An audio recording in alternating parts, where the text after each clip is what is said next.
এত বেশি আবেগ ভালো না। ভালোবাসা ভালো জিনিস, অতিরিক্ত আবেগ ভালো না। আল্লাহ পাক আমাদেরকে বাস্তবতা বোঝার তৌফিক দান করুন। বাস্তবতা আমি আপনাকে দেখাচ্ছি।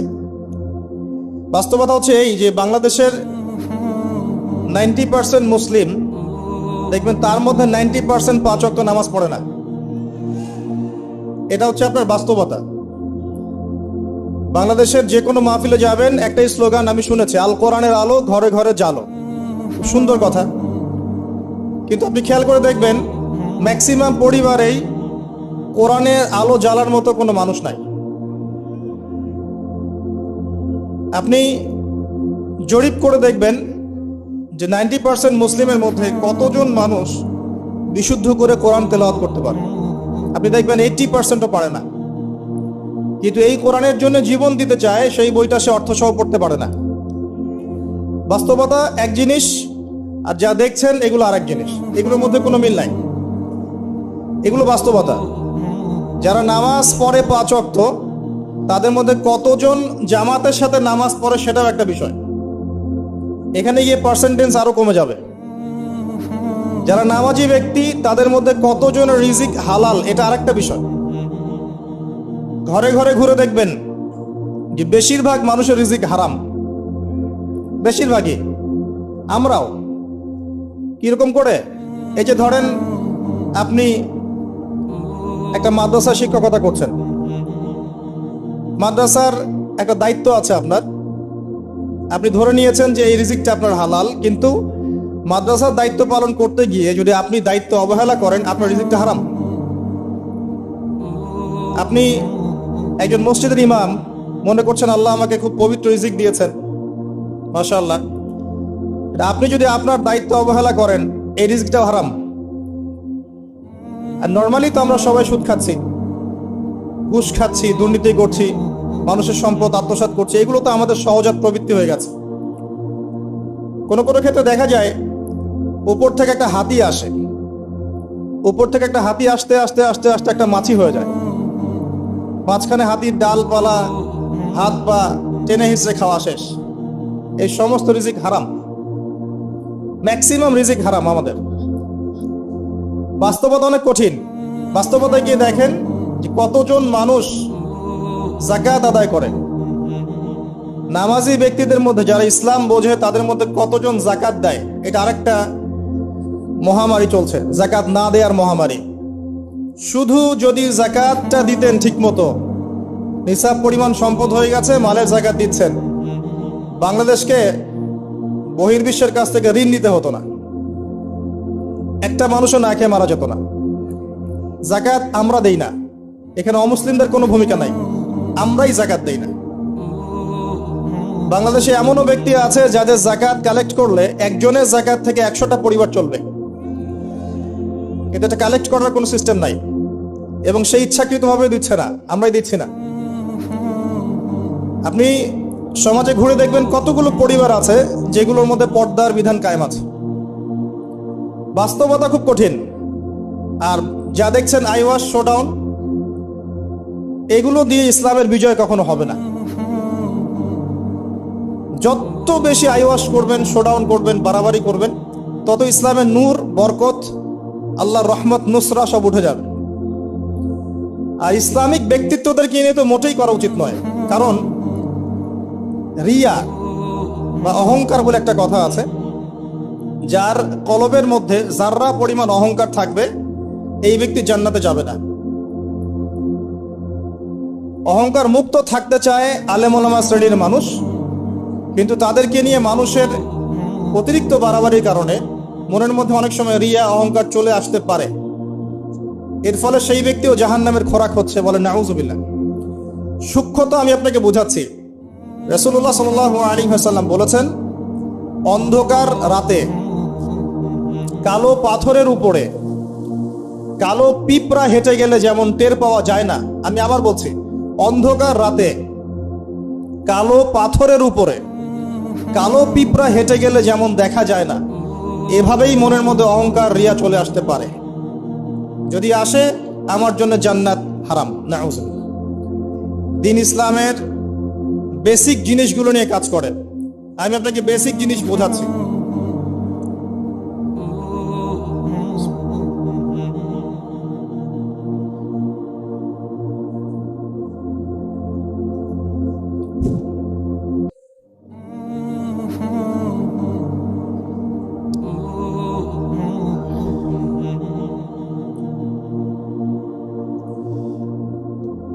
বেসিক হচ্ছে 5 ওয়াক্ত নামাজ। আমাদের মধ্যে কতজন মানুষ দৈনিক 5 ওয়াক্ত সালাত আদায় করি এটা বুঝতে হবে। বেসিক হচ্ছে আপনার যাকাত প্রদান করা। ইসলামের বেসিক হচ্ছে আপনার পরিবারে পর্দা থাকবে। ইসলামের বেসিক আপনার পরিবারে তালিম হবে। প্রত্যেক পরিবার থেকে একটা করে মানুষ অন্তত পক্ষে কোরআনওয়ালা হবে, আলেম হবে বা হাফেজ হবে, এটা আমাদের দাবি ছিল। এগুলো বেসিক, যে মুসলিমরা হালাল খাবে, হারামে সম্পৃক্ত হবে না, সাধ্য মতো আল্লাহর দ্বীনের দাওয়াত দিবে মানুষকে। এগুলো বেসিক। এই বেসিকগুলো ঠিক আছে কিনা খেয়াল করে দেখেন। আমি আপনাকে গ্যারান্টি দিচ্ছি এই বেসিকগুলো আমাদের ঠিক নাই। এমন পরিবার খুঁজে পাবেন না যে পরিবারের মধ্যে অলমোস্ট 100% মানুষ 5 ওয়াক্ত নামাজ পড়ে। এখন এই যুগে খুঁজে পাওয়া দুষ্কর, ইল্লা মাশাআল্লাহ। এমন পরিবার আপনি খুঁজে পাবেন না যেখানে দেখবেন প্রত্যেক সদস্য কোরআন তেলাওয়াত করতে পারে, ইল্লা মাশাআল্লাহ, বা কোরআনের হাফেজ বা আলেম হয়েছে, খুব কম। এমন পরিবার এখন খুঁজে পাওয়া দুষ্কর যেখানে প্রত্যেকটা রিজিক হালাল, পরিবারের মধ্যে কোনো অপসংস্কৃতি নাই, পরিবারের মধ্যে ফ্রি মিক্সিং নাই, সুদ নাই, হারাম টাকা আসছে না, বেপরদামি নাই। পরিবারের ছেলেমেয়েরা আল্লাহর ওয়াস্তে আল্লাহর লাইনে পড়াশোনা করছে, দ্বীনের খেদমত করার চেষ্টা করছে। এমন পরিবার খুব রেয়ার। যখন বেসিক ঠিক থাকবে না তখন বড় বড় স্বপ্ন দেখে আসলে কোনো লাভ নাই। একটা বিল্ডিং নির্মাণ করতে চান, তার বেস যদি ঠিক না থাকে তাহলে আপনি 10-20 তলার স্বপ্ন দেখে আসলে কোনো ফায়দা নাই। এর পরেও আছে যারা দ্বীনের রিপ্রেজেন্টেটিভ, তাদের মধ্যে আপনি দেখবেন ভিতরে দ্বীন নাই। বাইরে যদিও মনে হয় যে দ্বীন দিয়ে ভর্তি, ভিতরে আসলে দ্বীনের কোনো বালাই নাই, ইল্লা মাশাআল্লাহ। আবার আপনি দেখবেন যারা ধর্মতাত্ত্বিক ক্ষেত্রে জাতিকে দিক নির্দেশনা দিবে, এরাই শতটা বিভক্ত হাজারটা দলে, এবং প্রত্যেকেই বলছে যে আমি হক, বাকি সবাই বাতিল।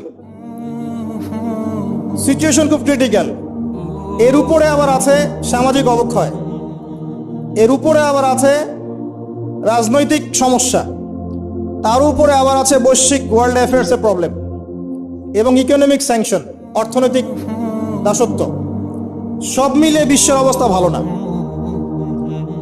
এখানে তৃপ্তির ঢেকুর তোলার কোনো সুযোগ নাই যে সবকিছু সুন্দরভাবে চলছে, আসলে তা নয়। এখন প্রথমত দৃষ্টিভঙ্গির কথা বলবো। দৃষ্টিভঙ্গি পরিবর্তন না করতে পারলে সমস্যা আছে। বাস্তবিক হন, প্র্যাকটিক্যালে মুসলিমদের অবস্থা আসলে ভালো না। এবং পুরো বিষয়ের রিয়েলিটি বুঝতে হলে আপনাকে খিদির আলাইহিস সালাম হতে হবে। এই ব্যক্তি আবার কে? খিদির আলাইহিস সালামকে পাবেন কোথায়? কোথায় আছে? সূরা কাহফে আছে। নবী মুসা আলাইহিস সালাম প্রশ্ন করছেন, নৌকাটা কেন ফুটা করলেন? নবী মুসা আলাইহিস সালাম প্রশ্ন করছেন, এই বাচ্চাটাকে কেন হত্যা করলেন? নবী মুসা আলাইহিস সালাম প্রশ্ন করছেন, দেয়ালটা কেন নির্মাণ করলেন? মুসা আলাইহিস সালাম বাইরের চোখ দিয়ে দেখছেন, তিনি ভিতরের কথা বুঝতে পারছেন না। কিন্তু খিদির আলাইহিস সালাম আল্লাহর নূর দিয়ে দেখছেন, তাই তিনি দূরদর্শিতার সাথে দেখতে পাচ্ছেন প্রতিটা ঘটনার পিছনের কারণ কি। যদি নৌকা ফুটা না করতেন তাহলে জলদস্যু নিয়ে যেত। যদি বাচ্চাটাকে হত্যা না করতেন, এই বাচ্চা বড় হয়ে অনেক বড় কাফের হতো। যদি এই দেয়াল নির্মাণ না করতেন, এই দেয়ালের নিচে রাখা সঞ্চিত সম্পদ এতিম বালকরা পেত না। ঘটনা কি পড়েছেন কখনো? এই ঘটনা কারা কারা পড়েছেন? হাত তোলেন দেখি। এই হচ্ছে বাস্তবতা, হাত নামান। এই ঘটনাটা একটা আপনাকে এপিস্টিমোলজি দিবে। এপিস্টিমোলজি মানে হচ্ছে জ্ঞানতাত্ত্বিক দর্শন। এটা একটা ফিলোসফিক্যাল থট, জ্ঞানতাত্ত্বিক দর্শন, এপিস্টিমোলজি, জ্ঞান তত্ত্ব।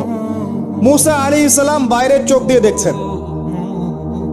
এখনকার পুরো বিশ্বের এডুকেশনাল ফিলোসফিটা এরকমই, সবাই বাইরের চোখ দিয়ে দেখতে চায়।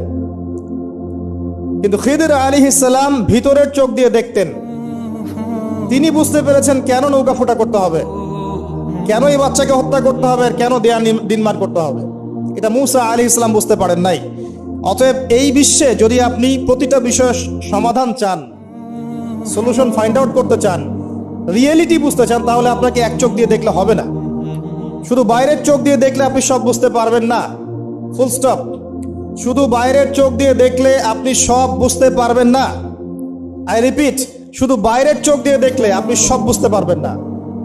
আপনাকে আল্লাহর নূর দিয়ে দেখতে হবে, আল্লাহর কলব দিয়ে, আপনার জাগ্রত কলব দিয়ে দেখতে হবে, যেমনটা খিদির আলাইহিস সালাম করেছেন।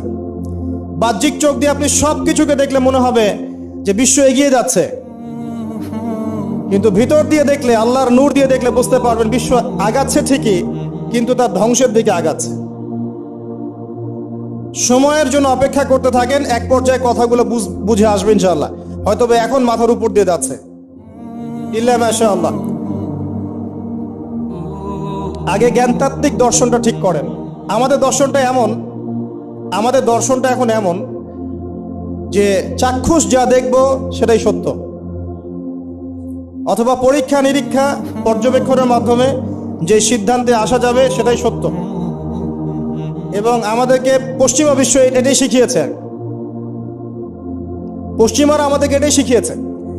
পরীক্ষা নিরীক্ষা, যুক্তি, বিজ্ঞান, দর্শন, এগুলোর মানদণ্ডে যা লাভ করা যাবে সেটাই জ্ঞান।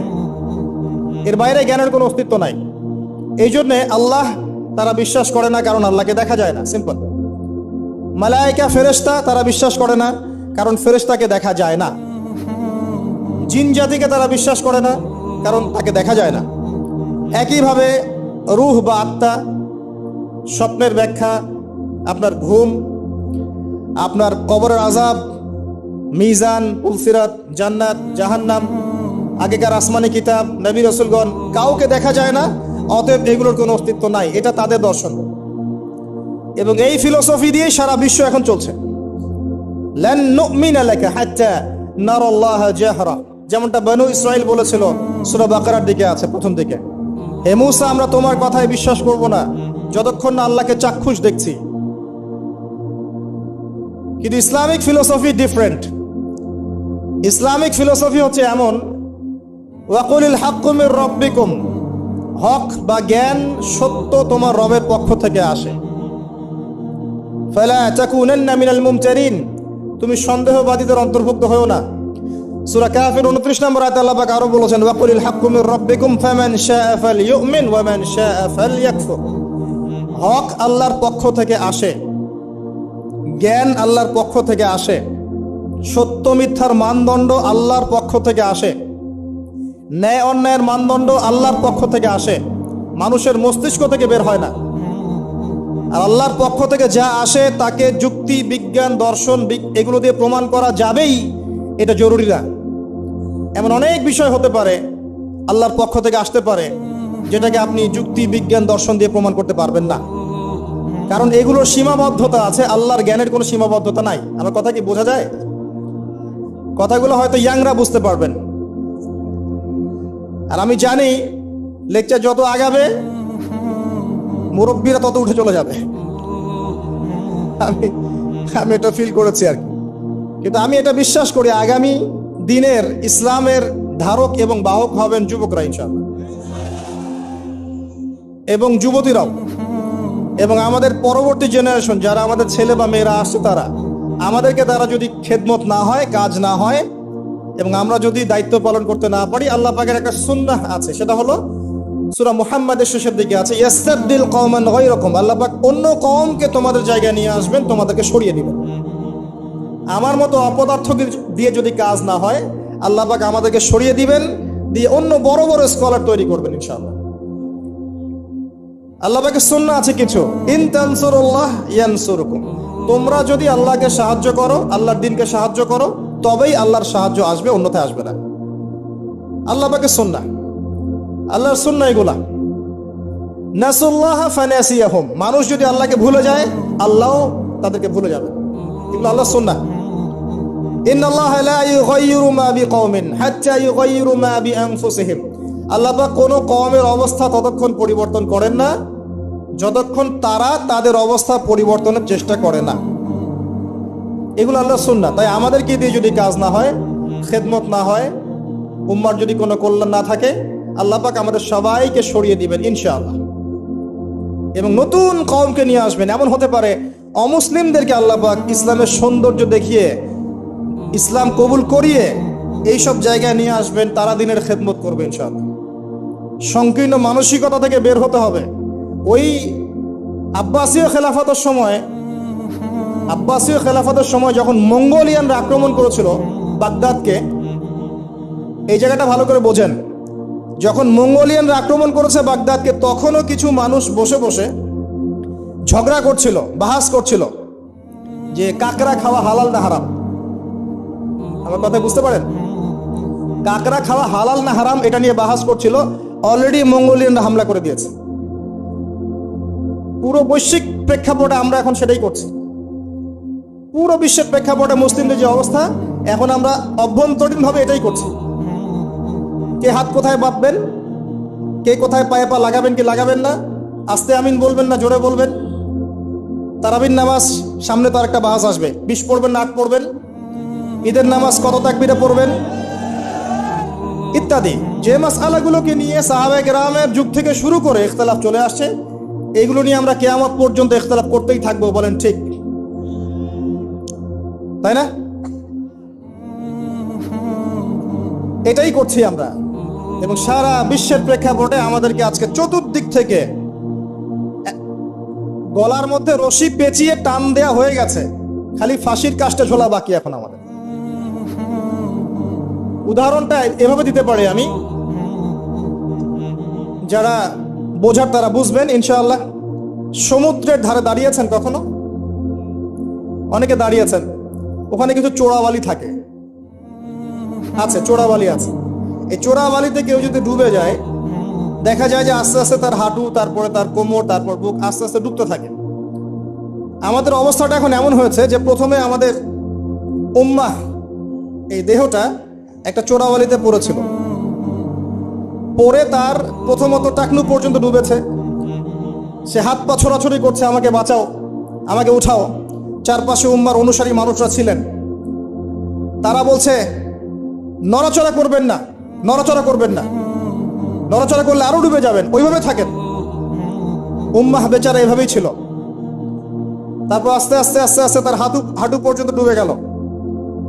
সে অস্থির হয়ে ছটফট করছে, আমাকে বের করো, আমাকে বের করো, আমি ডুবে যাচ্ছি। আশপাশের মানুষ বলছে রিল্যাক্স, নড়াচড়া করবেন না, নড়াচড়া করলে আপনি ডুবে যাবেন। এভাবে আস্তে আস্তে কোমর, আস্তে আস্তে বুক, এখন গলা পর্যন্ত ডুবে গেছে। এখনো উম্মাহ চিৎকার করছে, আমাকে বের করো, আমাকে বের করো, আমি ডুবে যাচ্ছি।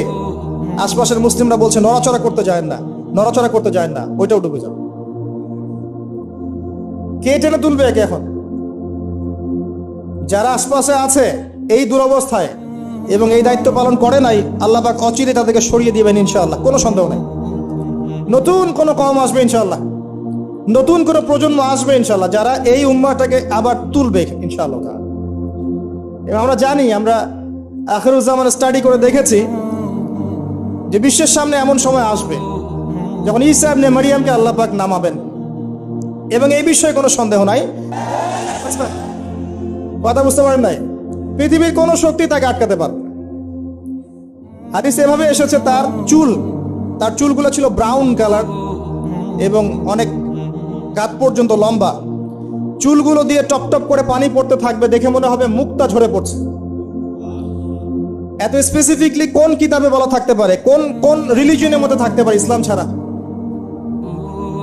ইসলামই তো সেই রিলিজন যেখানে আপনি হায়েজ নিফাসের মাসআলা পাবেন, পররাষ্ট্রনীতিও পাবেন। অন্য কোথাও আছে? ঈসা ইবনে মারিয়ামের চুল দিয়ে টপ টপ করে পানি পড়তে থাকবে, এটা পর্যন্ত বলা আছে।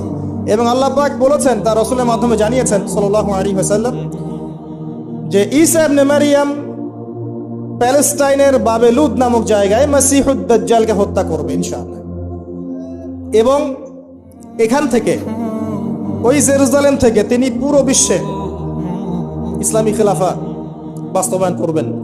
এটা কত বছর পর? এটা ননসেন্স প্রশ্ন। এটা কত বছর পর? এই প্রশ্নটা হচ্ছে এমন প্রশ্ন যে আদম আলাইহিস সালাম আর হাওয়া আলাইহিস সালাম যে গাছের ফল খেয়েছিলেন ওই গাছের নাম কি?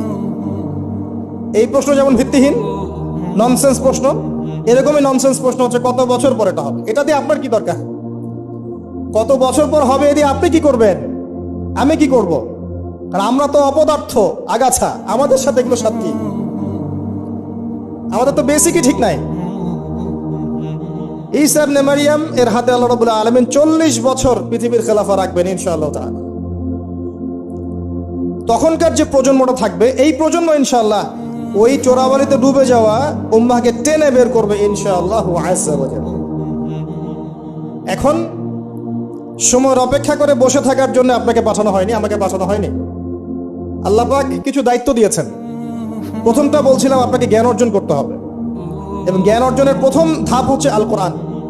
যে সেক্টরই পড়াশোনা করেন, তারপরে আপনি আসবেন আরবি ভাষা সাহিত্যে, এরপরে আসবেন তাফসিরে, অনুবাদে, এরপরে হাদিসের কিতাবগুলো পড়বেন। এবং লাভ দিয়ে কঠিন হাদিস পড়তে যাবেন না, রিকোয়েস্ট। আগে লাভ দিয়ে খপ করে সহিহ বুখারী ধরতে যাবেন না, আপনি বিভ্রান্ত হয়ে যাবেন। আই রিপিট, লাভ দিয়ে খপ করে সহিহ বুখারী ধরতে যাবেন না, আপনি বিভ্রান্ত হয়ে যাবেন। বলতে পারেন যে বেদাতি কথা বলছি কিনা, এটা ফকিহদের কথা, যারা ফুকাহায়ে কেরাম তাদের কথা। কারণ লাভ দিয়ে কেউ এমবিএ পড়তে পারে না, লাভ দিয়ে কেউ মেডিকেল সায়েন্সের বই পড়তে পারে না, এক লাফে কেউ এই যে ডক্টরেট করতে পারে না, পারে? তাকে ধাপে ধাপে উঠতে হয়, আপনাকে ধাপে ধাপে উঠতে হবে। হাদিসে আরবাইন দিয়ে শুরু করেন, যে মাদ্রাসায় কওমি নিসাবে যারা পড়েছেন সবাই জানেন এই বিষয়গুলো। ফয়জুল কালাম দিয়ে শুরু করেন, ক্লাসিক্যাল বই, বুলুগুল মারাম মিন আদিল্লাতিল আহকাম, এগুলো দিয়ে আগান। মিশকাতুল মাসাবিহ দিয়ে আগান। মিশকাত পড়তেই তো দাঁত ভেঙে যায়, এত সহজ মনে করেছেন? 2-4 পাতা হাদিস পড়ে নিজেকে মুফতি মনে করবেন না। ক্লাসিক্যাল বইগুলো অনেক কঠিন, এবং যারা আলেম ওলামা হয়েছেন এমনি এমনি হন নাই, সুদীর্ঘ পথ পাড়ি দিয়ে আলেম হয়েছেন। যখন আপনি কম জানবেন তখন মনে হবে যে আমি অনেক জানি, যখন বেশি জানবেন মনে হবে কিচ্ছু জানি না।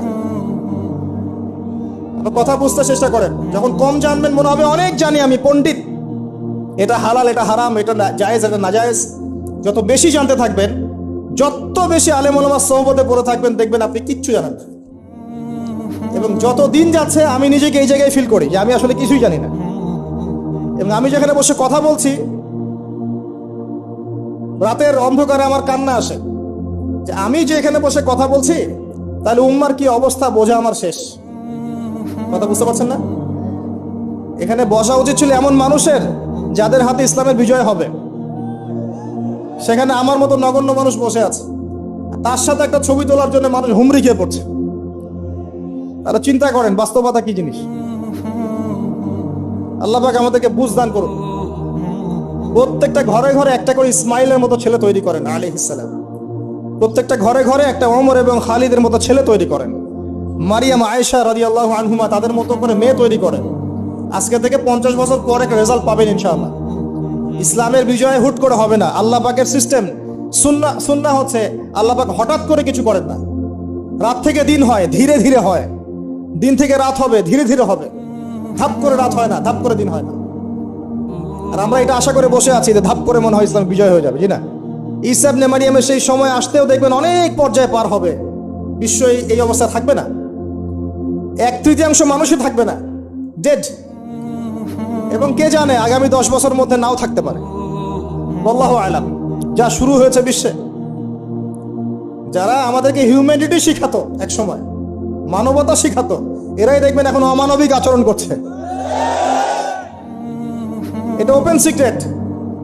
যারা আমাদেরকে মানবতার ধ্বজাধারী হয়ে আমাদেরকে মানবতা শেখায়, আমরা যদি বাধ্য হয়ে কারো কাছে, বহির্বিশ্বের কাছে ঋণ চাই, আমাদেরকে নিয়ে ঠাট্টা মশকরা করে। আর এগুলো এখন সব মিডিয়াতে আসে, আমাদেরকে কিছু মনেই করে না। অ্যারোগেন্ট জাতি এই পশ্চিমারা। আল্লাহ পাক এমন কলিউশন লাগিয়ে দিবেন যে ওরা আপোষে মারামারি করে শেষ হয়ে যাবে, দেখে নিয়ে। আল্লাহ পাক এমন কলুশন লাগিয়ে দিবে যে পুরো ওই জায়গাটা ধসে যাবে। পৃথিবীর 3টা বড় বড় ভূমিকম্প বাকি আছে এখনো, তার মধ্যে একটা হবে পশ্চিমা বিশ্বে, আর একটা অবশ্য পূর্ব দিকে যেখানে আমরাও থাকি, আরেকটা হচ্ছে আমাদের আমিরুল মুমিনিনদের দেশে, দুবাই আরব কন্টিনেন্ট। তারা আমাদের এখন আমিরুল মুমিনিন না, অনেক মানুষ তাই মনে করেন যে আরবিতে কথা বললেই আমিরুল মুমিনিন, কাবাঘর একটু ঘষা মাজা করলেই আমিরুল মুমিনিন। সুবহানাল্লাহ। আপনি এক চোখ দিয়ে দেখেছেন, আপনার ভিতরের চোখ অন্ধ, নাকের ডগায় বসেই, এবং মুসলিমরা মেনেও নিবে সেগুলা, তার সাথে বন্ধুত্ব করে ফেলবে এবং সে ডমিনেট করবে পুরো আরব বিশ্বকে। চ্যালেঞ্জ করলাম, দেখে নিন ইনশাআল্লাহ তাআলা। আপনি এখন অন্ধ। ইমামুল মাহদি যখন আসবে তখন দেখবেন তার উপরেই চাপ সৃষ্টি করা হবে। ইমামুল মাহদিকে নিঃসন্দেহে সন্ত্রাসী বলা হবে যদি ওই সময় মিডিয়াগুলো থাকে, এবং মুসলিমরাই এইগুলো ঢোল পিটাবে, দেখে নিয়েন। এক শ্রেণীর মুসলিম বের হয়ে যাবে তখনও, যখন বলবে যে ইমামুল মাহদি খারেজি, এটাও বলবে। অপেক্ষা করতে থাকেন, জ্ঞান অর্জন করেন প্রিয় ভাই। হাদিসের কিতাবের কথা বলছিলাম, আগে বড় জায়গায় যায়েন না, মিশকাত শেষ করেন, আস্তে আস্তে ইবনে মাজাহ যান, তিরমিজিতে যান, আবু দাউদ পড়েন, নাসাই পড়েন, পরে যান বুখারী মুসলিমে। তখন কি ইনশাআল্লাহ আপনি বুঝতে পারবেন। আর এই পড়াশোনা করবেন কোথায়? একা একা? বাজার থেকে যাব, পাবলিকেশন থেকে বই কিনবো, আরবি এবারত জবরজেদ পেশ দিয়ে আছে, পড়বো, বাংলা অনুবাদ করবো, মুফতি হয়ে যাবো, তাই নাকি? শুকরান। কে বলেছেন কথাটা? শুকরান। ওস্তাদ লাগবে, ওস্তাদ লাগবে, ওস্তাদ। আর ওস্তাদ খুঁজতে গিয়ে সাম্প্রদায়িক হয় না যে আমি এই মাযহাব ফলো করি, এই মাযহাবের বাইরে কোনো ওস্তাদ নিব না, আমি এই দল করি, এই দলের বাইরে কোনো ওস্তাদ নিব না। তখন কি হবে? আপনি দলীয় সাম্প্রদায়িকতায় চলে যাবেন। আপনিও তখন মুকাল্লিদ হবেন। মানুষকে মুকাল্লিদ বলছেন, আপনি নিজেও তো মুকাল্লিদ। একজন আলেম বই লিখেছেন, ধরেন আমার হাতে একটা বই আছে, নামাজ শিক্ষার বই, কথায় কথা। তো এখন এই বইটার মধ্যে তিনি কিছু দলিল দিয়েছেন, রেফারেন্স দিয়েছেন, নামাজকে সাবিত করেছেন, আপনি এখন সেটা ফলো করছেন। হাদিসের নাম্বারগুলো দেওয়া আছে, আপনি ফলো করছেন। ফলো করে বলছেন আমি গায়রে মুকাল্লিদ, তোমরা সবাই মুকাল্লিদ। এই যে বইটা তিনি লিখলেন, আপনি তো লেখককে ফলো করছেন, লেখক যা লিখেছেন তাই ফলো করছেন। অবশ্যই আপনিও তার মাযহাব মেনেছেন, তার মতকে মানেন নাই? মেনেছেন। নাকি আপনি প্রত্যেকটা হাদিসকে যাচাই বাছাই করে দেখেছেন কোনটা সহিহ কোনটা জয়ীফ? দেখেছেন?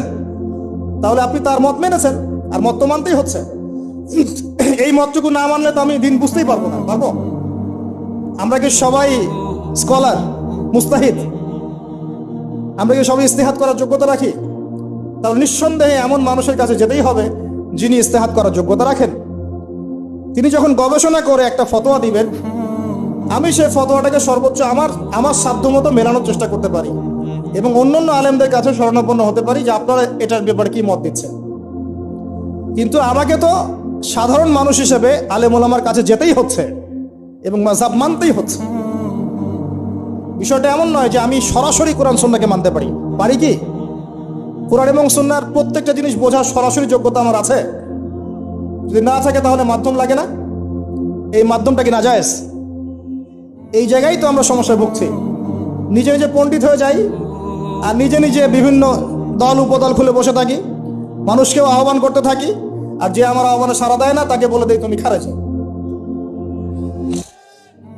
আল্লাহ পাক আমাদেরকে বোঝার তৌফিক দান করুন। ওস্তাদ লাগবে, ওস্তাদ। তৃতীয় জিনিসটা হচ্ছে আপনি পড়াশোনা করবেন আলেম ওলামার সোহবতে গিয়ে, এবং এই পড়াশোনাটা একা একা করতে পারবেন না। আপনি তাদের কাছে যাবেন, আরবির ক্লাসিক্যাল বইগুলো পড়বেন। এটা শুধু পড়ার জন্য নয়, বরং তাদের সোহবত থেকে, চরিত্র থেকে জ্ঞান শেখার জন্য। আমার কথাটা বোঝার চেষ্টা করেন। আপনি যখন একটা মানুষের সাথে ওঠা বসা করবেন, তার চরিত্র দেখে আপনি সুন্নত শিখতে পারবেন। রাসূলুল্লাহ সাল্লাল্লাহু আলাইহি ওয়াসাল্লাম এমনভাবে কি ইসলাম শিখিয়েছিলেন? একটা কাগজের মধ্যে সূরা লিখে দিলেন, বাসায় যাও পড়ে নিও। সাহাবীদেরকে এমনভাবে শিখিয়েছেন? সাহাবায়ে কেরাম কোরআন সুন্নাহ তার সোহবতে এসে শিখেছেন, তাকে দেখে শিখেছেন। কেমন করে তিনি কথা বলেন, কেমন করে ওঠেন, কেমন করে বসেন, কেমন করে চিন্তা করেন, কিভাবে তিনি ঘোড়সাওয়ার হন, বাসায় কি করেন, নামাজ কেমন করে পড়েন, প্রতিটা বিষয় তিনি তারা দেখে দেখে দেখে দেখে আয়ত্ত করেছেন। আব্দুল্লাহ ইবনে মাসউদ রাদিয়াল্লাহু আনহু সম্পর্কে বলা হয় যে তিনি এমন ভাবে নবী সাল্লাল্লাহু আলাইহি ওয়াসাল্লামকে দেখেছেন, কপি করার চেষ্টা করেছেন, যে তিনি উঠতেন তার মতো করে, বসতেন তার মতো করে, কথা বলতেন তার মতো করে। সুবহানাল্লাহ। সোহবতেই আপনাকে নূর দিবে ইনশাআল্লাহ। এবং যখন আল্লাহর নূর প্রাপ্ত মানুষের কাছে গিয়ে আপনি থাকবেন, তখন আপনি বুঝতে পারবেন যে আপনার ভিতরে কোথায় ত্রুটি আছে। আপনার ভিতরে ত্রুটি কোথায় আছে এটা আপনি ধরতে পারবেন না, মানুষ ধরিয়ে দিতে হবে। এবং আল্লাহওয়ালা মানুষরা যদি ধরিয়ে দেয় এবং আপনি সংশোধন করে নেন, তখন আপনি সঠিক পথ পাবেন ইনশাআল্লাহ। সোহবত, এই সোহবত আপনাকে তাসকিয়া দিবে। তাসকিয়া মানে কি? আত্মশুদ্ধি। তাসকিয়া মানে আত্মশুদ্ধি, এবং আত্মশুদ্ধি হচ্ছে এখনকার সবচেয়ে বড় বিষয়। আত্মশুদ্ধি নাই, বড় বড় লেকচার দিয়ে লাভ নাই। আত্মশুদ্ধি কখন আসবে? যখন কলবে নূর আসবে। কলবে নূর কখন আসবে? যখন আপনি বেশি বেশি কোরআন তেলাওয়াত করবেন, 1 নাম্বার। 2 নাম্বার, যখন আপনি বেশি বেশি মৌতের ফিকির করবেন। 3 নাম্বার, বেশি বেশি কবরের চিন্তা করবেন, পরকালের চিন্তা করবেন। 4 নাম্বার, বেশি বেশি আপনি আল্লাহর জিকির করবেন। 5 নাম্বার, বেশি বেশি আল্লাহর কাছে দোয়া করবেন। কম খাবেন, কম ঘুমাবেন, কম স্ত্রী সহবাস করবেন, কম মানুষের সাথে মিশবেন, কম কথা বলবেন। নূর আসবে ইনশাআল্লাহ। যত বেশি খাবেন, যত বেশি ঘুমাবেন, বেশি বেশি যৌন সম্পর্ক করবেন, হালাল হলেও বেশি বেশি করবেন, বেশি বেশি খাবেন, বেশি বেশি কথা বলবেন, আর বেশি বেশি মানুষের সাথে আড্ডা পিটায় বেড়াবেন, কলবের নূর নষ্ট হয়ে যাবে। এগুলো হালালের মধ্যে। আর হারাম যদি হয়, মদ পান করেন, জেনা করেন, ব্লু ফিল্মস দেখেন, পর্নোগ্রাফি দেখেন, মেয়েদের সাথে ডেটিং করেন, ফ্রি মিক্সিং করেন, হাবিজাবি, তাহলে তো নূরের কোনো প্রশ্নই নাই, নূরের সাথে আপনার কোনো সম্পর্কই নাই তখন। এগুলোর পরেও আরো বিষয় আছে। এগুলোর পরের বিষয় হচ্ছে কলব থেকে কয়েকটা বিষয় দূর করতে হবে। আবার 1 নাম্বার, দুনিয়ার প্রেম। দুনিয়ার প্রেম দূর করতে হবে। দুনিয়াতে থাকতে হবে মুসাফিরের মতো। সকালে আছেন, সন্ধ্যার গ্যারান্টি নাই, সন্ধ্যায় আছেন, সকালের গ্যারান্টি নাই। দুনিয়াতে মুসাফিরের মতো। দুনিয়ার প্রেম দূর করতে হবে। 2 নাম্বার, মনের মধ্যে হিংসা রাখা যাবে না। কি রাখা যাবে না? যেটা রাখা আমাদের এখন ফরজ। এই হিংসা রাখা এখন মুসলিমদের ফরজ হয়ে গেছে। হিংসা না করলে পেটের ভাতটুকু হজম হয় না। কারো রাইজিং দেখলেই, একটু রাইজিং দেখলেই হিংসা। হিংসা রাখা যাবে না। 3 নাম্বার, আত্ম অহংকার রাখা যাবে না, ইগো রাখা যাবে না, লৌকিকতা রাখা যাবে না, রিয়া প্রদর্শন করা যাবে না, এবং ওই যে গীবত, তুহমত, অপবাদে যে অপসংস্কৃতি আছে, এইগুলো থেকে দূরে থাকতে হবে ইনশাআল্লাহ তাআলা। আল্লাহর নূর আপনার কলবে আসবে ইনশাআল্লাহ। তখন ইনশাআল্লাহ তাআলা আপনি খিজির হবেন আলাইহিস সালাম, যে কিনা অনেক দূর পর্যন্ত দেখতে পারে, যা মূসা আলাইহিস সালাম পর্যন্ত পারেন নাই। সুবহানাল্লাহ। আসেন, এই খিদির আলাইহিস সালামকেই আল্লাহ পাক বলেছেন শেষ জামানার সবচেয়ে জ্ঞানী মানুষ। মানে জামানা না, পুরো ইউনিভার্সের সবচেয়ে জ্ঞানী মানুষ। মূসা আলাইহিস সালাম বলেছিলেন আমার চেয়ে জ্ঞানী কেউ নেই, আল্লাহ পাক বলেছেন খিদির আছে। শেষ জামানার সূরা আল কাহফ, এর মধ্যে তার কথা আছে। এটা আপনাকে ডাইরেকশন দিচ্ছে, শেষ জামানায় যদি আপনি হকপন্থী হতে চান, আলোর সন্ধান পেতে চান, খিদির আলাইহিস সালামের মতো দূরদর্শিতা সম্পন্ন হতে হবে। আল্লাহ পাক তৌফিক দান করুন। হাদিসের বইগুলো পড়েন, ওস্তাদের কাছে গিয়ে শেখেন। এরপরে সোহবত। সোহবত আপনাকে আত্মশুদ্ধি দিবে। আত্মশুদ্ধির কিছু পথ ও পদ্ধতি বলে দিলাম। এখানে আমি একটা হাদিস বলবো, এই হাদিসটা খুব ভালো করে শোনেন। আল্লাহ রাব্বুল আলামিন বলেছেন হাদিসে কুদসি, যে আল্লাহ পাক যেগুলো ফরজ করেছেন, ওয়াজিব করেছেন, এগুলো যখন একজন বান্দা নিয়মিত করতে থাকে এবং এর সাথেও নফল কাজ করতে থাকে, আল্লাহ পাক সেই বান্দাকে ভালোবেসে ফেলেন। আল্লাহ পাক যখন কোনো বান্দাকে ভালোবাসেন, তাকে ডেকে নিয়ে আসেন, তাকে ডেকে নিয়ে বলেন, সরি, এই যে আপনি ওঠাউঠি করছেন, আমার কনসেন্ট্রেশন নষ্ট হচ্ছে। যখন আল্লাহ পাক কাউকে ভালোবাসেন, তখন জিবরাইল আলাইহিস সালামকে ডেকে নিয়ে আসেন। ডেকে নিয়ে এসে বলেন যে পৃথিবীতে অমুকের পুত্র অমুক, তাকে আমি ভালোবাসি, হে জিবরাইল তুমিও তাকে ভালোবাসো। এরপর জিবরাইল আলাইহিস সালাম তাকে ভালোবাসতে থাকেন এবং অন্যান্য মালায়েকাদেরকে ডেকে জিবরাইল আলাইহিস সালাম বলেন, আল্লাহ অমুককে ভালোবাসেন, আমিও তাকে ভালোবাসি, তোমরা সবাই তাকে ভালোবাসো। এরপর সমস্ত ফেরেশতারা তাকে ভালোবাসতে শুরু করে। এরপর ফেরেশতা মণ্ডলী পৃথিবীতে আসেন, এসে দুনিয়াবাসীকে উদ্দেশ্য করে বলেন যে অমুকের পুত্র অমুককে আল্লাহ ভালোবাসেন, জিবরাইল ভালোবাসে, আমরা ভালোবাসি, তোমরা সবাই তাকে ভালোবাসো। এরপর দুনিয়ার মানুষদের কাছে তার মর্যাদা বাড়িয়ে দেওয়া হয়, তার দিকে মানুষের মনকে ঘুরিয়ে দেওয়া হয় এবং তার প্রতি মানুষের ভালোবাসা সৃষ্টি করে দেওয়া হয়। আল্লাহ পাকের নূর যখন আপনার ভিতরে আসবে, ইনশাআল্লাহ দেখবেন আল্লাহ রাব্বুল আলামিন আপনার হাতে তার দ্বীনের পতাকা দিবেন ইনশাআল্লাহ আযজা ওয়া জাল। তাজকিয়ার প্রয়োজন, তাজকিয়া না আসলে নূর আসবে না। লাভ নাই ভাই, প্রচুর ইবাদত বন্দেগী করে মনের মধ্যে অহংকার রেখে কোনো লাভ নাই। অনেক কিছু করছেন, নিজেকে মনে করছেন আপনি সুপিরিয়র, অন্যরা সব ককরোচ, আপনি জান্নাতের ডিলার, লাভ নাই। ইবলিসের আকীদা এটা ইবলিসের আকীদা। খলাকতানি মিন নার ওয়া খলাকতাহু মিন তিন। এখন যারা ইসলামের বিপক্ষে আছে তাদের মধ্যে থেকে আল্লাহ পাক খালিদ এবং ওমর রাদিয়াল্লাহু আনহুর মতো সাহাবী বের করতে পারেন। আল্লাহ পাকের সুন্নাহ বোঝা খুব দুষ্কর। যাকে আপনি তুচ্ছ করছেন, আল্লাহ পাক তাকে হেদায়েত দিয়ে আপনার চেয়ে বড় জায়গায় নিয়ে যেতে পারেন। যাকে আপনি বড় কাফের মনে করছেন, আল্লাহ পাক কাল তাকে হেদায়েত দিয়ে ইসলামের খেদমত করাতে পারেন। আবার আল্লাহ পাক আপনাকে, যিনি 5 ওয়াক্ত নামাজ পড়ছেন, রোজা রাখছেন, আপনাকে পথভ্রষ্ট করে দিয়ে জাহান্নামে নিতে পারেন। অতএব আত্ম অহংকারের কোনো সুযোগ নাই, তাজকিয়া দরকার। কদ আফলাহা মান যাক্কাহা ওয়া কদ খাবা মান দাসাহা। قد أفلح من تزكى وذكر اسم ربه فصلى بل تؤثرون الحياة الدنيا والآخرة خير وأبقى। তাজকিয়ার পরে কি করবেন? চেষ্টা করেন হালাল রিজিক অন্বেষণ করার। আল্লাহর ওয়াস্তে সুদ খায়েন না, আল্লাহর ওয়াস্তে ঘুষে যায় না, আল্লাহর ওয়াস্তে, আল্লাহর দোহাই দিয়ে বলছি দুর্নীতি করেন না, আল্লাহর ওয়াস্তে মানুষের সম্পদ আত্মসাৎ করেন না। আল্লাহকে ভয় করেন, আল্লাহর ওয়াস্তে করেন, আল্লাহর ওয়াস্তে ছেড়ে দেন। হাত জোর করে রিকোয়েস্ট করছি, সুদ খায়েন না। নিজের মায়ের সাথে জেনার মতো অপরাধ, নিজের মায়ের সাথে জেনার মতো অপরাধ। এটা আমার কথা নয়, এটা মুহাম্মদ সাল্লাল্লাহু আলাইহি ওয়াসাল্লামের কথা।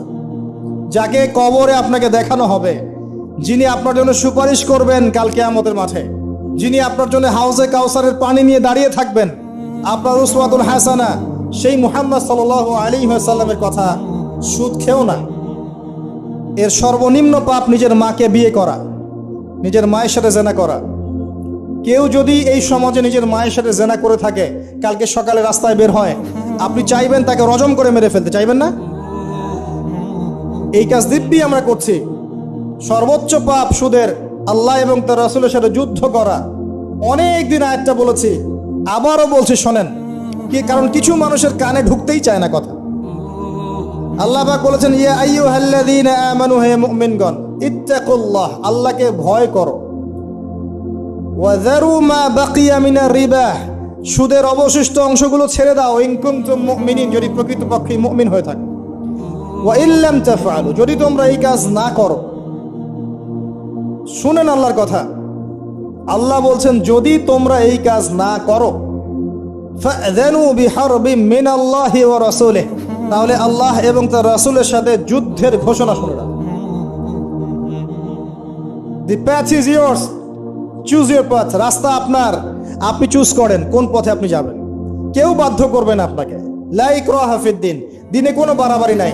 তরোয়াল দিয়ে কেউ বলবে না যে সুদ খেও না, তরোয়ালের জোরে কেউ বলবে না যে ইসলাম কবুল করো। ইসলাম এগুলো হারাম, ইসলাম এভাবে ছড়ায় নাই, এগুলোর সাথে ইসলামের কোনো সম্পর্ক নাই। ইসলামের নামে যারা সন্ত্রাসবাদ ছড়িয়েছে এবং জঙ্গিবাদ ছড়িয়েছে, এগুলোর সাথে ইসলামের কোনো সম্পর্ক নাই। ইসলাম বাধ্য করবে না আপনাকে, কিন্তু আপনি রাস্তা, ওয়াহাদাইনাহুন নাজদাইন, দুইটা পথ আমি দেখিয়ে দিয়েছি, আপনি একটা চুজ করেন।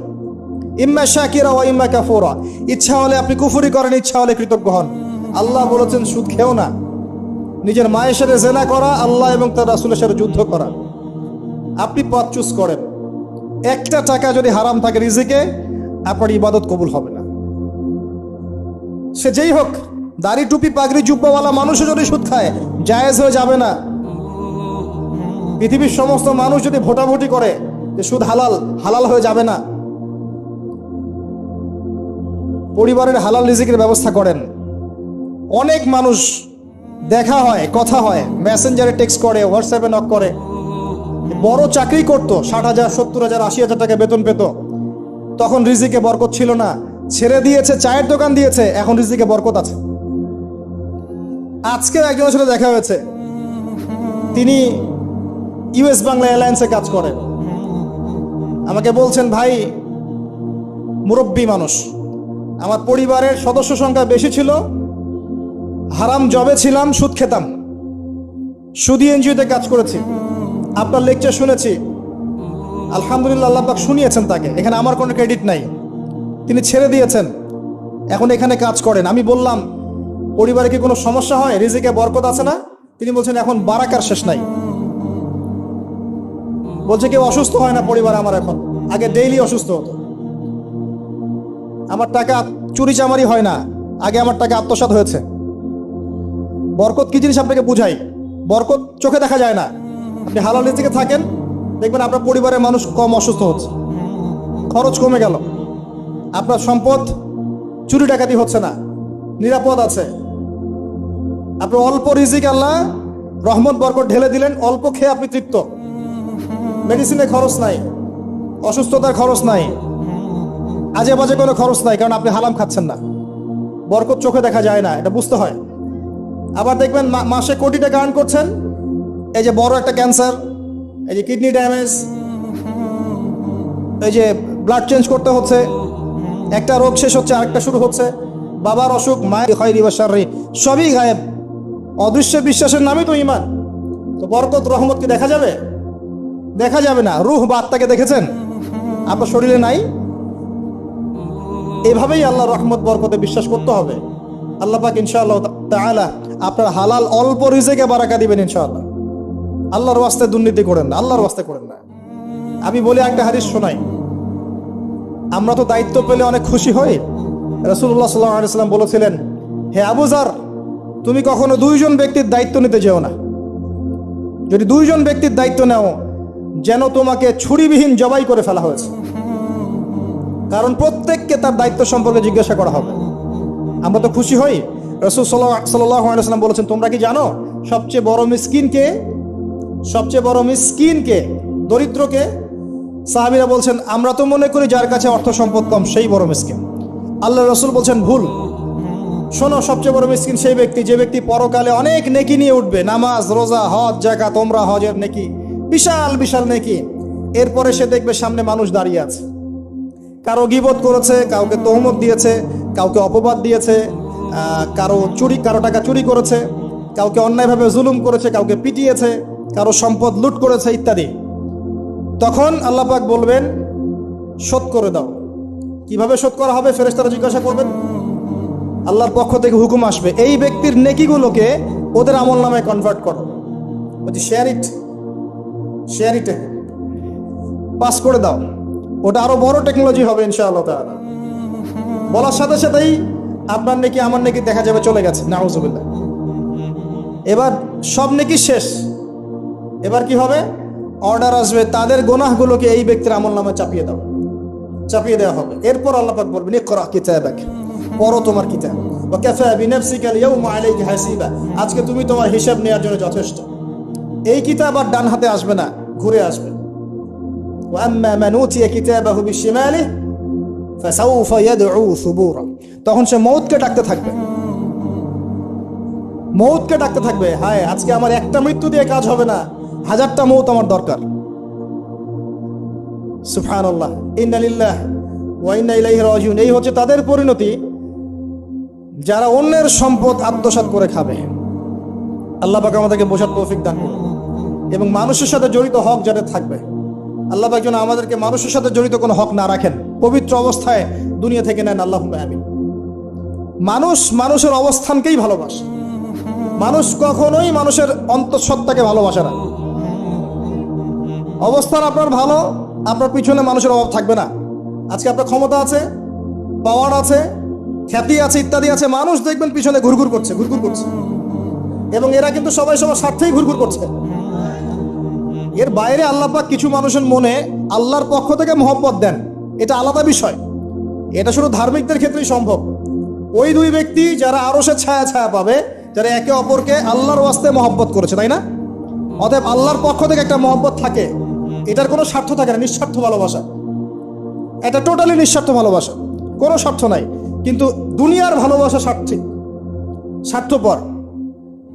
অবস্থানকে আপনাকে মূল্যায়ন করা হবে। আপন শুধু আল্লাহ পাক আপনার। আল্লাহর জন্যে যার যার হক তাকে তাকে দিয়ে দেন, নিজের হক আল্লাহর কাছে চেয়ে নেন, আপনি সুখে থাকবেন ইনশাআল্লাহ। এর চেয়ে কোনো ফিলোসফি নাই দুনিয়াতে সুখে থাকা। আপনি মানুষকে সন্তুষ্ট করতে পারবেন না, পরিবার, বাবা মা, ছেলে মেয়ে, বউ বাচ্চা, কাউকে সন্তুষ্ট করতে পারবেন না।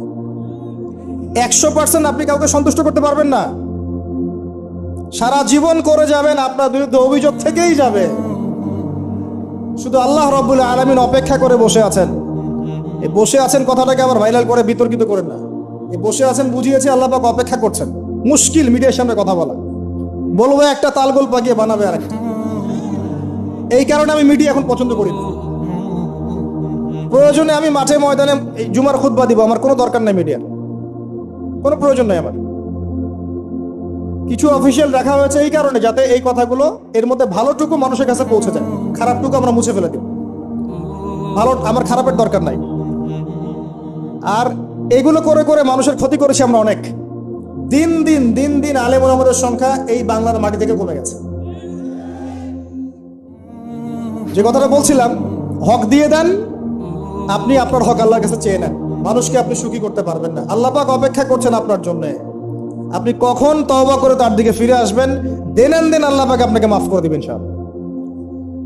আল্লাহ পাক বলেছেন, শোনেন, ইল্লা মান তাবা, যে অনেক গুনাহ করেছে, শিরক করেছে, জিনা করেছে, মদ খেয়েছে, বেদাত করেছে, হারাম খেয়েছে, আল্লাহ পাকের অবাধ্য হয়েছে, নামাজ পড়ে নাই, যাকাত দেয় না, ইত্যাদি ইত্যাদি অনেক অন্যায় করেছে, একদিন তওবা করে ফিরে এসেছে। আল্লাহ পাক বলছেন, ইল্লা মান তাবা, যে ব্যক্তি তওবা করে ফিরে আসলো, ওয়া আমানা, এবং ঈমান নিয়ে আসলো, ওয়া আমিলা আমালান সালিহান, এবং এখন থেকে সতামল করা শুরু করলো, হোক সে নারী বা পুরুষ, যে কেউ, যে কোনো বয়সের, যে কোনো বর্ণের, যে কোনো ভাষার, যে কোনো দেশের, এগুলো কিচ্ছু যায় আসে না আল্লাহ পাকের। ইন্নাল্লাহা লা ইয়ানজুরু ইলা আজসামিকুম ওয়ালা ইলা সুওয়ারিকুম ওয়ালাকিন ইয়ানজুরু ইলা কুলুবিকুম ওয়া আমালিকুম।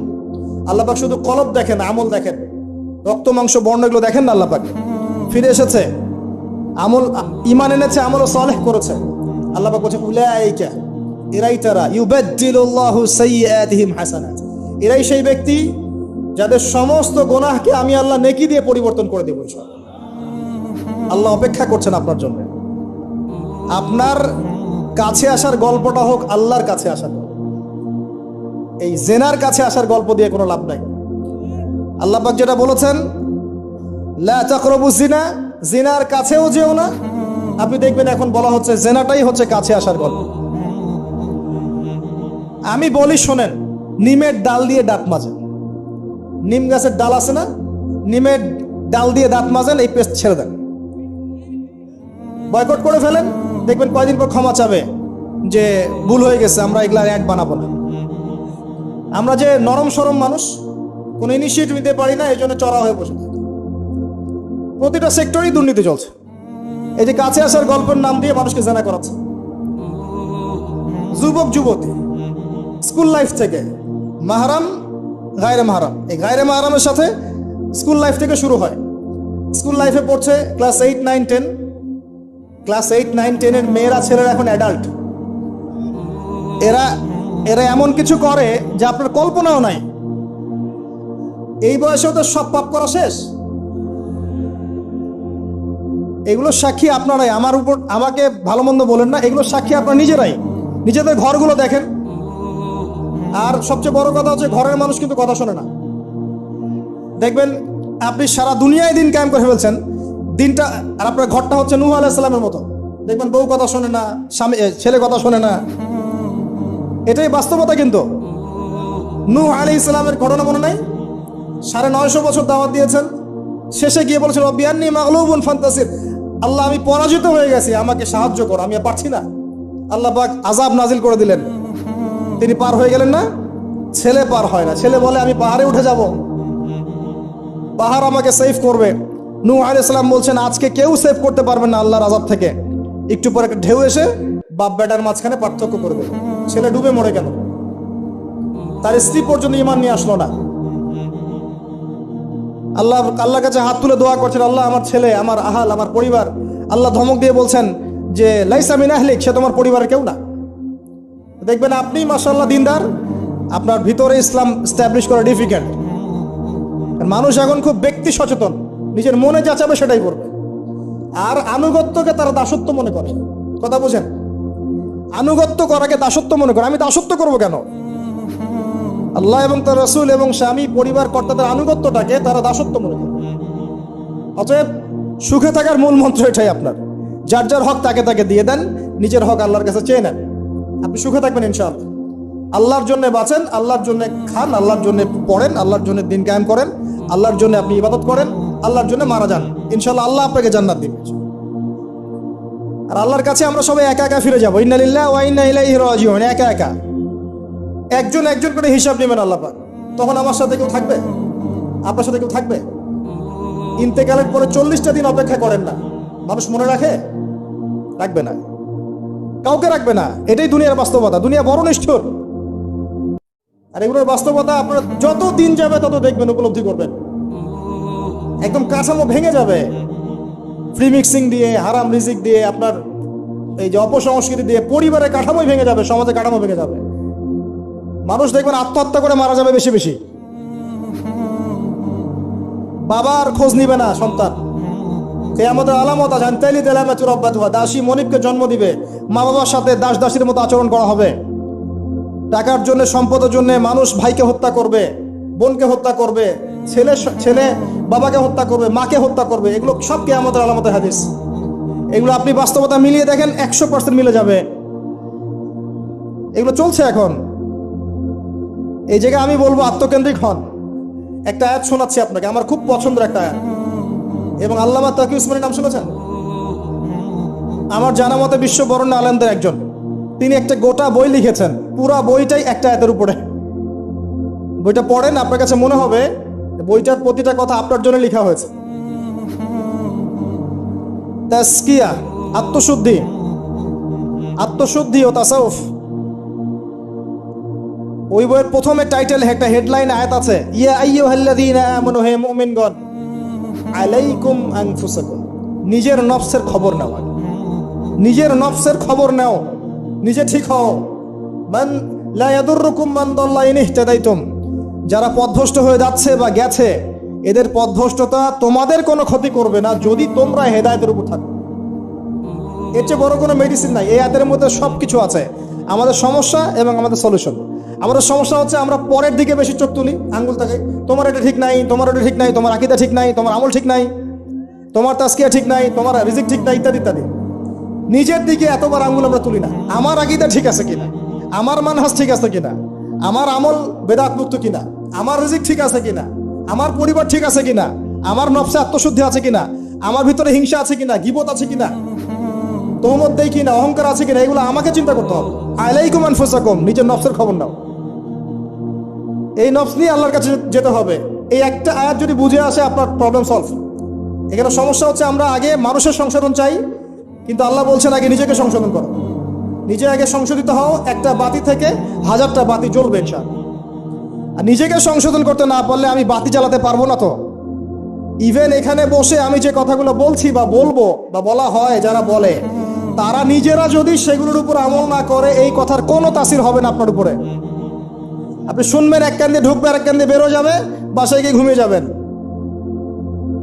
এটা বাস্তবতা। রাসূলুল্লাহ, শোনেন, রাসূলুল্লাহ সাল্লাল্লাহু আলাইহি ওয়াসাল্লামের দাওয়াতে এত হিউজ মানুষ ইসলাম কবুল করলো কেন বলেন তো? মূল কারণ কি জানেন? ইসলামের প্রতিটা বিষয়ের উপরে নবী সাল্লাল্লাহু আলাইহি ওয়াসাল্লাম নিজে আগে আমল করে দেখিয়েছেন। এই জন্য তার কথার মধ্যে নূর এবং তাসির এবং বারাকা এত বেশি ছিল যে মানুষের কলিজার মধ্যে কথাগুলো আঘাত করেছে, মানুষ পরিবর্তন হয়েছে। আর আমাদের টোটাল উল্টা। এইখানে বসবো, এই ধরনের জায়গায় যারা বসি তাদের এক শ্রেণীর কথা বলছি, সবাই না। এখানে অনেক মানুষ আছেন যারা আল্লাহওয়ালা এবং যারা বেশি ভাইরাল না, যারা এত সেলিব্রিটি না। রাতের বেলা তাহাজ্জুদ পড়ছেন, দেখেন কোনো মাদ্রাসায় খেদমত করছেন, এমন কিছু করছেন যাদেরকে কেউ চেনে না আল্লাহ ছাড়া, তারা আল্লাহর কাছে সেলিব্রিটি।